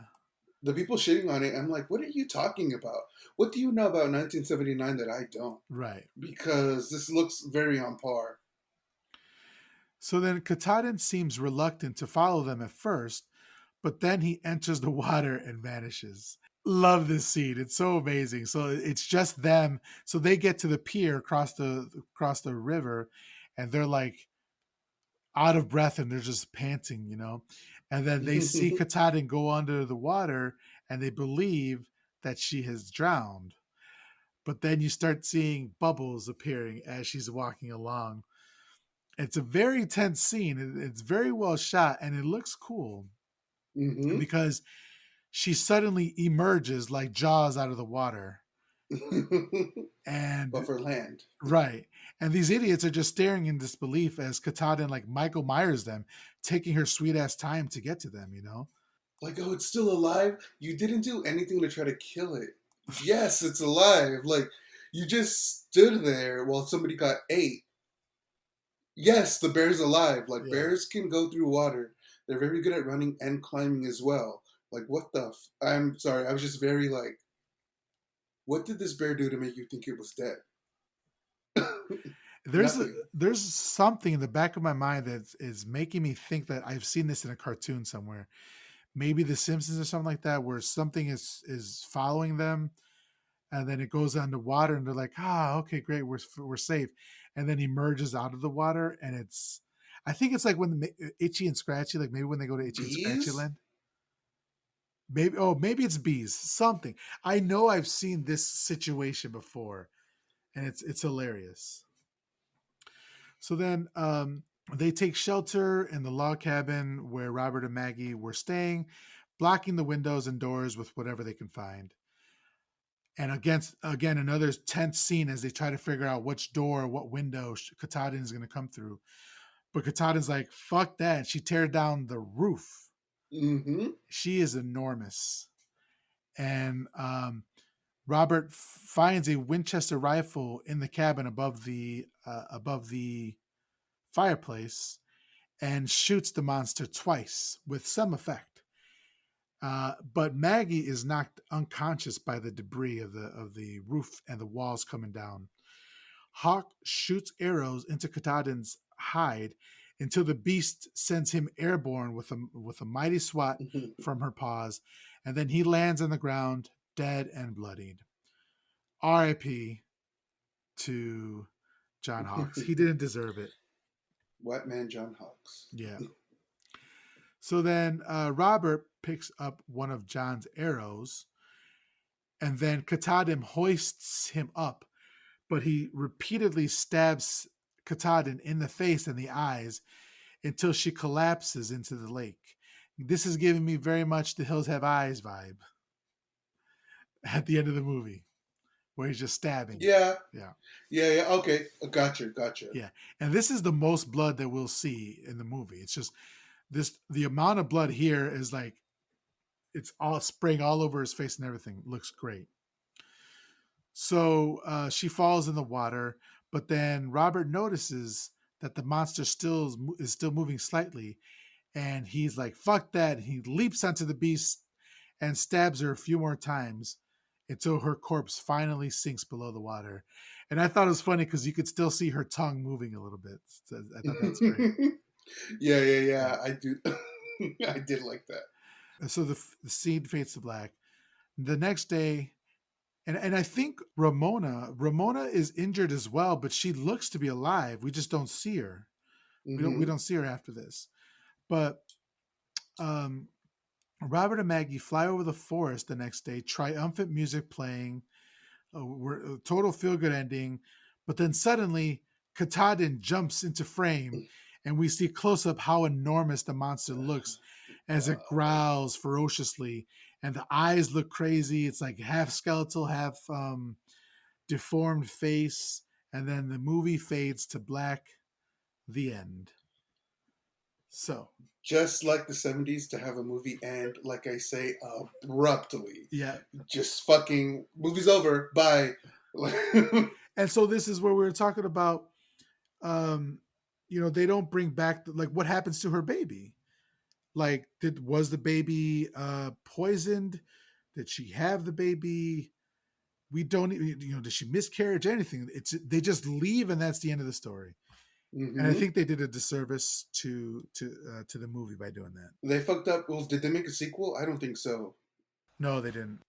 Like, they could have made a sequel that covers all of this. Like, what happens to her child, or the next generation of children that are born with this pollution. Or, like, they could have done so much more, and they didn't. And it's like, okay, yeah, fuck you and your kid that may or may not exist. Like, Yeah, it has definitely hurt the movie for me. but I still enjoyed it. So I guess I have to ask you, Anthony, what did you think of Prophecy? Overall, I liked it. I think we're ending on a high note here. Okay. Uh, like I said, this first hour of this movie deserves respect. The second 40 minutes, it's fine. It's cool. It's good for what it is, but it doesn't. It's not a good progression of the movie that we got initially. Mm, But it's still good on its own. It leaves a lot of unanswered questions, which honestly, I'd rather you have that than just a bunch of bullshit at the end where it's like, oh, okay, I guess that's the end. So, like, the fact that there's more questions, like, they can make a sequel today and we could still, like, learn more about what happened and I would still think I would love it. So, overall, I really liked it. This movie had something to say. And I honestly, fuck you to all those people who had nothing but negative things to say, because like clearly you're not ready to listen to the shit that's actually impacting people, right. and you're sus. Stay out of my life. Yeah, I agree. I really really enjoyed the film more than I thought I was going to. It's kind of the story of two movies, but both of them are good in their own way. Hmm. I was really surprised at what a capable movie it was. Like this movie in the hands of a lesser director would have been unbearable. Ha ha, unbearable Unbearable. to watch. But this movie is completely watchable. Very fun movie. I would recommend it to anybody. Well, somebody doesn't like slow. No, it's a slow burn, but it completely pays off. And the slow burn aspect of this is not. You got some slow burns that like carry. Like the last 10 minutes is a Hmm. payoff. This one, the last half of the movie, I think pays off. Because the chase scene is for a while. So yeah, I think it's a great movie. Really well directed, well acted. There's definitely some problematic parts, like Robert is a piece of Hmm. shit. Not all the characters need to be likable, and I don't need my characters to be likable to enjoy a film. So I enjoyed this film a lot. Um, so I guess I have to ask you, out of five upside down crosses, what would you give this movie? I'm gonna give it a 4. Uh, Okay. yeah. So this movie has something to say. Also, if you're not interested in what this movie has to say, it's still a pretty fun ride. Honestly, I'm a little bit. Um, Even people who like B movies, I don't understand why they haven't mentioned this ever at all. Like, why is this movie not in the conversation? So, like, it was really cool to come across this movie unexpectedly and still be able to enjoy it. And, like, the people that we know, I've not heard them talk about this movie. So, it was a great watch. It was a fun time. Honestly, like I said, this movie tried to say something, and there's a lot to like about it. What Yeah, about yourself? I agree. And first of all, 4 stars, I think is the same rating you gave Halloween. Yeah. Okay. Because I'm happy with that. I'm not going to say I'm not happy with that. So I agree with you in all aspects. I think this is just a fun movie, but I can't go 4 stars with you. I'm going to go 3.5, which is Honestly, that's fine. which is That's fine. Understandable. really surprising that there's a movie that for the 70s that we watched that you liked more than me. And it's the last movie in this series. I mean, it's great. I love it. I absolutely love it. I can see this movie for what it is and for what it could be, for what it wanted to be, and for what it isn't. And like this movie falls short on so much less than what the other movies fall short on. Like Texas Chainsaw Massacre, even though I like it more than I did when I first saw it, it fell short. Hills Have Eyes fell short. But this movie,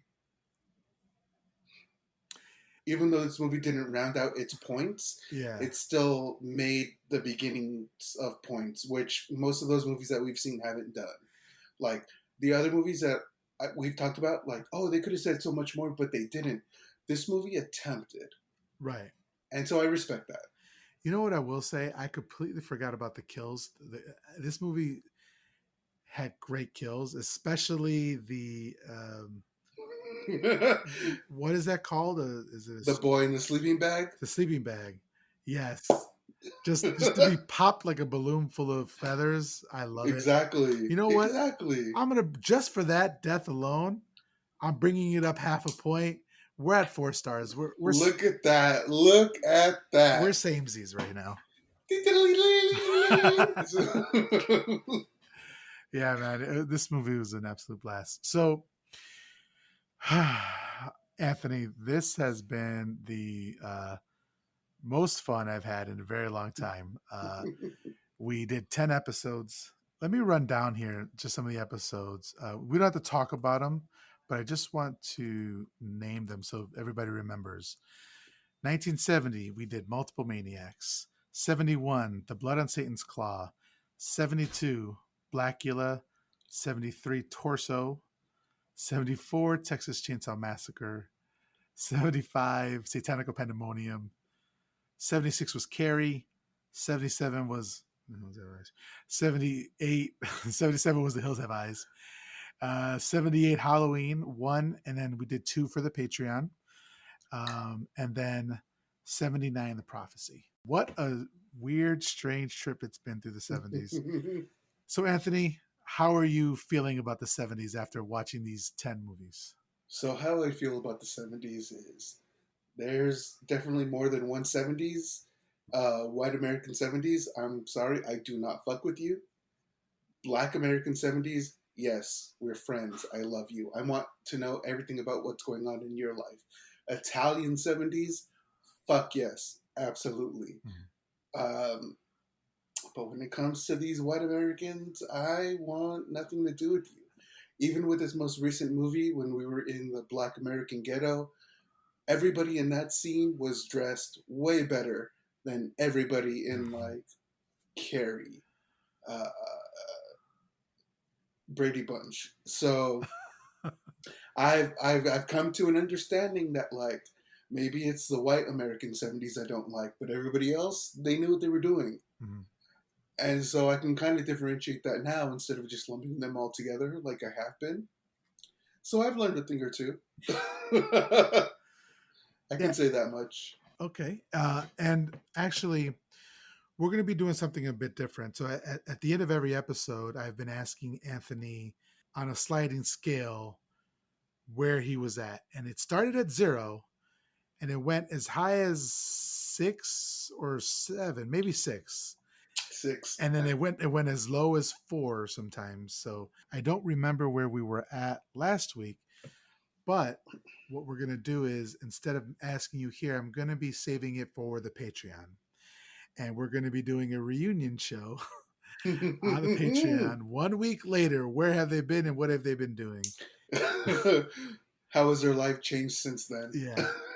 And because honestly, my life has changed a little bit. I will say. You know, when I listen to myself, I don't even know who that person was on the Patreon. I listen to myself and I'm like, am I always that funny? No. So we're going to be going movie by movie through each movie of the decade to see if the ratings have changed at all. We're going to be doing a question and answer session.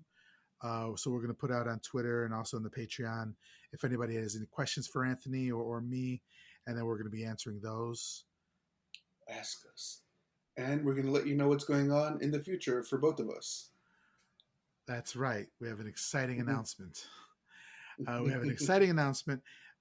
So stay tuned or check out the Patreon. You can find the Patreon on patreon.com/myhorrorconfessional. Like I said earlier in the show, the first 6 months pledges will all be donated to either Planned Parenthood or another organization that is working for women's rights because we kind of want to spread the love a little bit. So, fuck yes.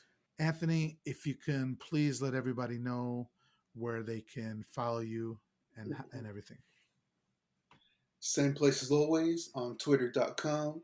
Anthony Jerome M, ANTHONY Jerom M at twitter.com. That's where I have the most fun. Let's talk about shrimp, chicken, and food. Let's have a good time. Let's talk about ghosts. Miguel, what about yourself? Shit, I want to talk about ghosts. I do too. What the fuck? Tell me your ghost stories. I want to hear your personal ghost stories. I want to hear the story that your grandma told you when you were a young kid that still makes you lose sleep.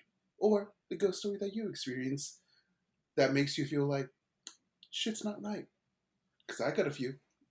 All right, Anthony and I are going to play good cop, bad cop on that because I'm going to be rolling my eyes while you tell me, and Anthony's going to be like, "Hell yeah, that happened." Hey, I told Miguel a story the other day, and he was like, "Oh, I thought it was going to be a good ending, and then you're going to tell me you think your uncle's dying." It's like, well, that's how it happens, Miguel. What are you talking about? That's a ghost story. Okay, if you'd like to follow me, you can follow the show on Twitter at MHCPod. You can also follow me on Instagram at MyHorrorConfessional. If you'd like to email the show, you can email me at myhorrorconfessional@gmail.com. If you'd like to support the show, once again, it's on Patreon, patreon.com/myhorrorconfessional. All these links will be in the show notes as well.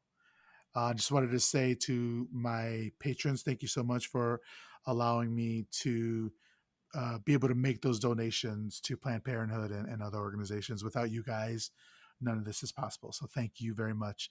And thank you to everybody for listening. Anthony, thank you so much. I know we still got another episode. So I'm going to pretend like this isn't over, but It's not. it's not over.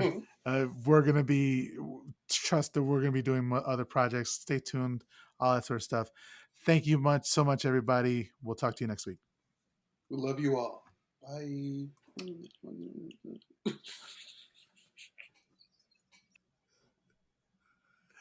I know that was a lot. I know that I was a love lot. it. I love it. It stayed in. I love it. Awesome. Great.